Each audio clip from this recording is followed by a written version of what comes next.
Well, I think we should talk about the most important topics right now, and there's a list of obvious ones, right? What is happening now with AI becoming not just an economic or a software story, but becoming a sort of human replacement concept, the general intelligence. So I think this is a key point because the way I look at it, intelligent assistants and basic AI are primarily business and software tools that are going to make a fundamental difference in efficiency and many other things, but they're not going to reinvent humanity by themselves. They will have deep impact on work, clearly, and the work structure and the routines. But the next level, which is the open goal, the declared goal of OpenAI, Microsoft and Tencent and other companies, is to reinvent humans, basically, to create a digital human, the artificial general intelligence, so-called, right? And which is defined as a software and hardware eventually that can do over 95% of all of the applicable tasks that humans do. That's their goal, right? To build not just tools or tech like supply chain or whatever, but to actually build digital beings with an unlimited intelligence. And I think therein lies the difference to the other part of the equation. And I think that's a good topic to think about why that would be foolish, as I call it, to build such a thing, as opposed to clever, which is to build the software. Right? Well, I tend to agree. I think that using AI as a tool to improve business performance with practical applications, that's very exciting. Going way beyond that is a little bit extreme. Yeah, the other thing that plays into a factor here is that people are so obsessed with automation. Yes. Because automation cuts back on jobs, obviously. But in the end, we have to remember a few things. First is that what looks like routine from the outside, a lot of times isn't that simple as a routine. For example, shop floor knowledge and the working knowledge that's not explicit, it's very hard to make that a routine. So like a self-driving car, yeah, we kind of have that in San Francisco, maybe Austin, Texas, and but in general we don't have it because it's not a routine that we thought it was, right? And so a lot of people who are into building software applications for AI, they're looking to automate the whole process.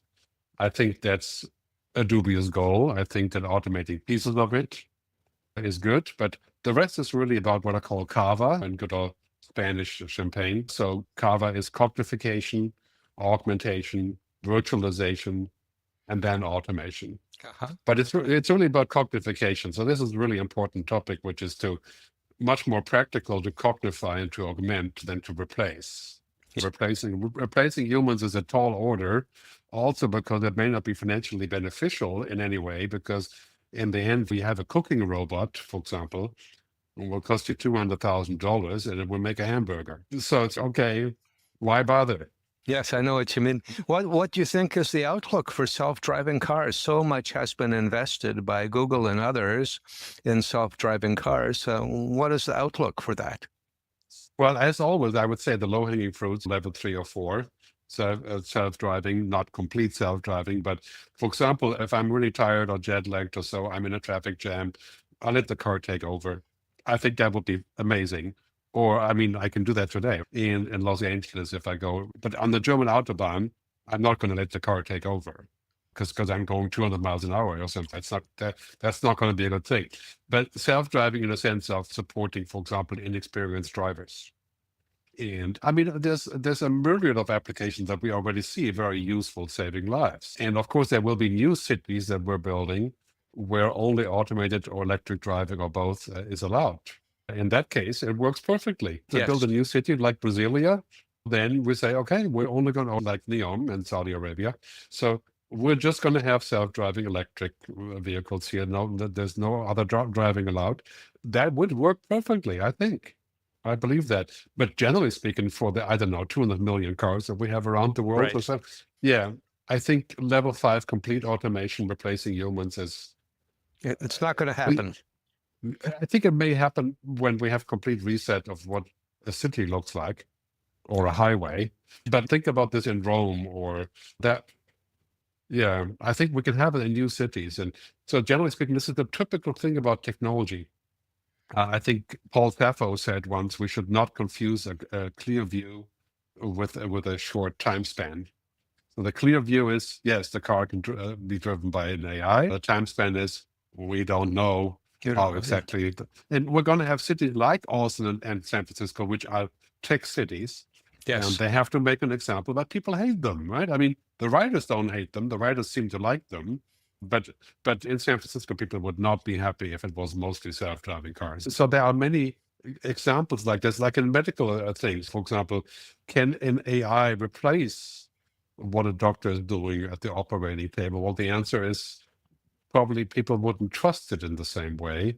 And it's a tool that we use, for example, to close the wound, to put the bandage and to do the sewing and suturing and Yes. stuff like Yes. that. Right. And that's going to mean the costs are going to be lower for medical treatments, and it may be safer, but are we going to really save the doctor? I mean, it's just one or two guys. That's not 50. Yes. So that's my practical view on what's happening here with all in this arenas. And maybe in 50 years we can have a digital doctor, but the question is whether we would want that, because that brings up many other issues. Well, in healthcare, of course, it's been proposed that AI can really help with clinical trials. Clinical trials take far too long and cost way too much. And it's been proposed that AI can help with clinical trials. It can make the consent form more user-friendly. It can Everything. Right. gather data much better than people can, and so forth and so on. But there too, I think we're not sure what the timeline is going to be. It might be 5 years, it might be 10 years, it might be 25 years. Well, we probably shouldn't underestimate the exponential curve that we're on here in this field, which is a very old-fashioned field in many ways. Very much so. The pharma industry basically does not help us to get well. It helps us to not die. Right. And it just says, okay, take this for the rest of your life, and maybe you'll live longer. And that's not what we need in the future. We need to actually take action before, or prevent altogether, right? And then to actually have a healthcare, not sick care. And if we can use AI, for example, protein folding, which is showing us how to create enzymes in DNA, but much quicker as a computer model. So we can do this in digital environment testing of medication, and we can run 1 trillion tests, and then we can say, okay, now we're going to do the monkeys, and next we'll do the humans. And the whole process will not be 10 years, it'll be 2 years, right? As we've Right. seen with the vaccine. Then we can talk about saving money and saving lives and bringing down the cost of, I mean, the cost of healthcare is skyrocketing because it's awful. Inefficiencies, bad processes, 80% of doctor visits are probably unnecessary, and we're getting older and older and older, and less younger people are coming. So we have all these issues, and I think AI can be a very powerful tool to make that work better, because we have all these ancient patterns that can be broken with AI, that can be improved. In the end, however, it's still going to be something that's subject to important policies and to safeguards. And Yeah. I'm not gonna upload my DNA into the IBM cloud, Right, no matter right. what IBM says. And we have to have this stuff in the cloud so we can compare. And so all of these things are kind of creating tough situations where they, in theory, the tools are there, but the adaptation is just lacking behind it. The realization of the principles lacking behind it, and of course the rules and the guidelines are lacking behind. So if an AI company comes forth and says, we don't want any rules because we have to innovate faster, I would say you can do that when it's about trivial things. And the worst thing that can happen is my blog post looks bad, or because I use your software. But we're not going to endanger the global financial markets by using AI at the stock market level. And this is just, there's a big difference here, right? I can do translation with an AI tool, and if it sounds bad, you have a good laugh. But I'm not going to let the robot decide who's going to die in the battlefield with a drone. That's just not a good idea. So those things, and they currently need attention. Yes, they do. Yeah. And I think to optimize the use of AI, we need to have a change in how people perceive the world, mindset change, if you will. One of the things I recall you wrote some time ago is that profitability will no longer be the sole measure of corporate success. Well, if that's the Mhm. case, what other measures might we apply to assessing the performance of AI in the corporate setting? What are your thoughts on that? Well, it's currently there's a big temptation with the $500 billion going into data centers and Trump lauding the AGI and the Manhattan Project for AI and so on. The big temptation is to basically sell out humanity because it makes money. Right. To say, okay, we don't need all these people, we don't need all these institutions because we can cut that all out, and in the end we have this well-functioning machine, completely forgetting that humans aren't machines and that we don't live in a world of machines. So this is the big temptation, I think, right now. And it comes from the fact that we judge everything by economic benefit. And to be frank, this is our generation mantra, 50 to 70 sort of ballpark. We're Gen Xers, the baby boomers, and we like progress, we like money, we like getting more money. The millennials and the Gen X, the Gen Z, I mean, they're looking in a different direction. They want a more complete world. They like money, millennials like money, but not in the same way that we liked at all costs. And if we're going to have progress at all costs, then we die, right? Because we are now at the point to where the progress is costing us dearly. Climate change, democracy decline, manipulation by AI. We have a myriad of side effects. And to say that we have to temper our likings for progress and for profit and growth, then it's really about people, right? It's Right. about planet, and it's about purpose. And it's about saying, okay, there's something larger here. The destination of this is not to create unlimited money for 5% of the population, but there's a larger objective. As many companies have said that they want a larger objective, including IKEA and Unilever and even BlackRock and those kind of companies. But at the same time, they are judged in a stock market that is judging based on 20-year-old paradigms, which is Yes. what's your dividend, what's your success, and shut up about the rest. Yeah, And that's and true. that will kill us. That will basically kill us because we don't value anything else but the dividend. And most people don't get dividends. It's only us getting, the top 10% getting the dividends. If so, this is a very extreme scenario that's even more heated now in America with this kind of refocus on making everything great again, no matter at what the cost is. Yeah, Yes. and the side effects will pile up, and then they're going to cause a giant tsunami, and then it'll be pointless how many stocks you have.